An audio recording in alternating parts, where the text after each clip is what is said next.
BJP ಎಲ್ಲಿ ಸುಧಾರಣೆಯನ್ನ ವಿರೋಧ ಪಕ್ಷವಾಗಿ ತಂದುಕೊಳ್ಬೇಕು ಅನ್ನೋದ್ರ ಬಗ್ಗೆ ಬಹಳ ನೇರವಾಗಿ ಹೇಳಿದ್ರಿ ಸರ್. Thank you. RSS ಮೊದಲು ಬಹಳ ಚೆನ್ನಾಗಿತ್ತು. ಒಂದು ಪಾಯಿಂಟ್ ಹೇಳೇ ಬಿಡ್ತೀನಿ. ಇವತ್ತು ಅವರೆಲ್ಲ ಅದನ್ನೆಲ್ಲ ಹೇಳ್ತಾರೆ. ಹೌದ್ರಿ, ಪರಿವರ್ತನೆ ಜಗದ ನಿಯಮ. ಒಂದು ಟೈಮ್ ಅವರಿಗೆ RSS ಅವರು ಅವರ ಹೆಡ್ ಆಫೀಸ್ ಮೇಲೆ ಬರೀ ಭಗವಧ್ವಜ ಹಾರ್ತಿತ್ತು,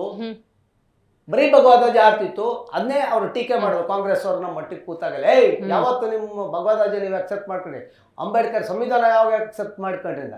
ಪರಿವರ್ತನೆ ಜಗದ ನಿಯಮ. ಸ್ವಲ್ಪ ಚೇಂಜ್ ಆಯ್ತಾ ಬಂತು. ಇಲ್ಲ, ಅಧಿಕಾರ ಹಿಡಿಬೇಕು, ಅಂಬೇಡ್ಕರ್ನ ಹೊಗಳಲೇಬೇಕು, ಅಂಬೇಡ್ಕರ್ ದಿನಾಚರಣೆ ಮಾಡಬೇಕು, ಮೇಲ್ಗಡೆ ನಮ್ದು ರಾಷ್ಟ್ರೀಯ ಧ್ವಜ ಹಾಕ್ಬೇಕು. ಹಾಕಿದ್ರು.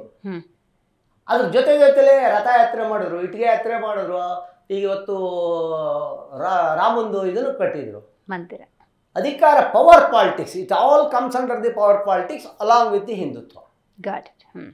This is how they have ಆ ತುದಿಯನ್ನು ತಲುಪಿದ್ದಾರೆ.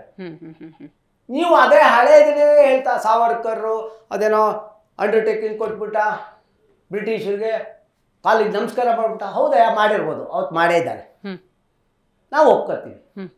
ಆದರೆ ಸಾವರ್ಕರ್ ಅಲ್ಲಿಂದ ಪುನಃ ಬಂದು ಪೂನಾದಲ್ಲಿ ಅವರು ಹೋರಾಟಗಳನ್ನ ಮಾಡಿದ್ರೋ ಇಲ್ವೋ? ಹೌದಾ? ಅಂಥವ್ರು ಬರ್ದವ್ರು ಬಹಳಷ್ಟು ಜನನೂ ಇದ್ದಾರೆ. ಆದ್ರೆ ಸಾವರ್ಕರ್ನ ಹಿಡ್ಕೊಂಡು ನೀವು ಅಲ್ಲಾಡಿಸ್ತಾ ಕೂರ್ತೀರಿ ಕಾಂಗ್ರೆಸ್ನವ್ರು. ನಿಮಗೆ ಬೇರೆ ಕೆಲಸಗಳೇ ಇಲ್ಲ. ಜನಹಿತ ಯಾರಿಗೂ ಬೇಕಾಗಿಲ್ಲ, ಜನಹಿತದ್ದಲ್ಲ. ಅದಕ್ಕೆ ನನ್ನ ಒಬ್ಬರು ಭಾಳ ಫ್ರೆಂಡ್ ಹೇಳ್ತೇವೆ, ಒಂದು ಲಾಸ್ಟ್ ಹೇಳಿ ಮುಗಿಸ್ಬಿಡ್ತೀನಿ.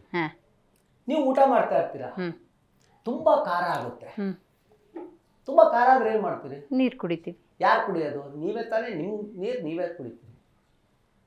ಇದು ಊಟ ಮಾಡುವಾಗ ತುಂಬಾ ಖಾರ ಆದಾಗ ನನ್ನ ನೀರನ್ನು ತೆಗೆದು ನಾನೇ ಕುಡಿತೀನಿ.